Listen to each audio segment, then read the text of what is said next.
So that's my couple of thoughts about men's I mistakes. think we needed the cricket app. Yeah. It's a quiet moment right there. We love talking about relationships because actually we care. We care. We care about you.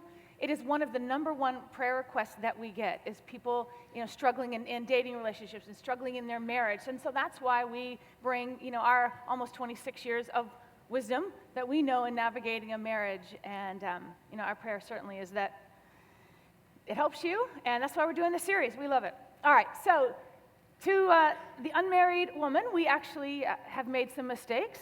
I know it's hard to believe that we can, but we do. And so I would suggest that there are a few mistakes that an unmarried woman can make. And I learned these from just reading some books and talking to different men in different seasons of life. And so here they are. And you can choose to accept them or not, but here they are. Well, the first one that I heard when I asked a few people, what do you think the number one mistake that a single woman makes, or a mistake? And what they said was sometimes they're just too critical or negative. And no man wants to date a nag or a complainer.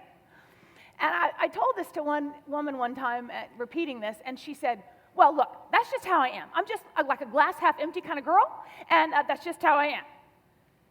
And so I asked her, okay, how's that working out for you?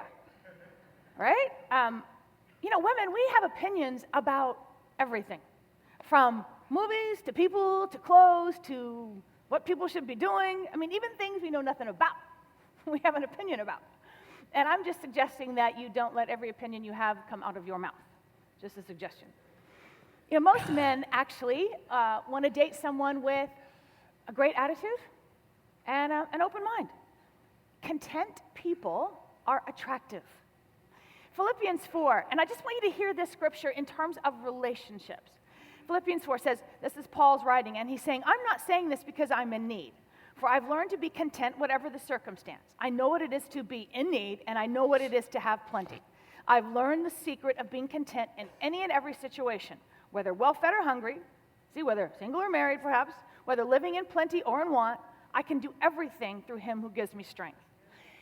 So if we see this verse in terms of relationships, we realize that our ability to be content actually has nothing to do with the person that we're with. It has to do with our sufficiency in Jesus. It's not because everything's going our way.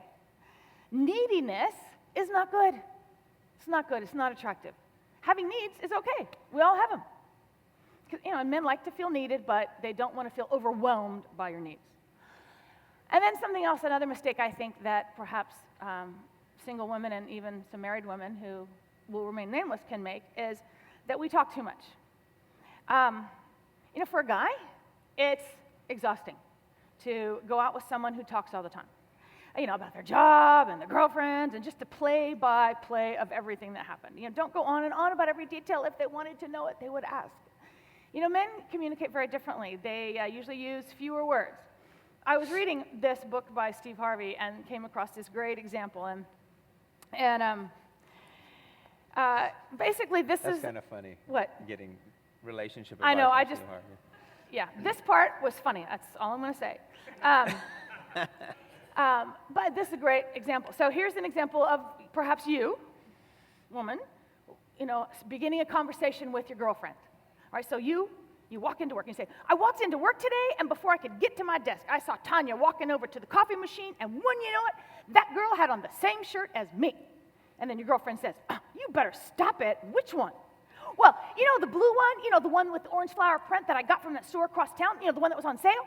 And your girlfriend says, you mean the one you found on the $29.99 rack in the back? The same day I found those shoes at the store just down the street. And then you say, yeah, that's the one. I wore that shirt to work a few weeks ago, and she complimented me on it. And next thing I know, she ran to the store and bought my shirt, and she is wearing it to work. Can you believe it? Do you just know how that made me feel? And the girlfriend said, oh, are you serious? That is just wrong. She has got some nerve. Now, that's a girlfriend conversation, right? Let's just say you tried to have this conversation with the guy that you're dating, and you begin it the same way. You say to him, I walked into work today, and before I could get to my desk, I saw Tanya walking over to the coffee machine, and when you know it, she had on the same shirt as me. Well, your man will basically answer, really?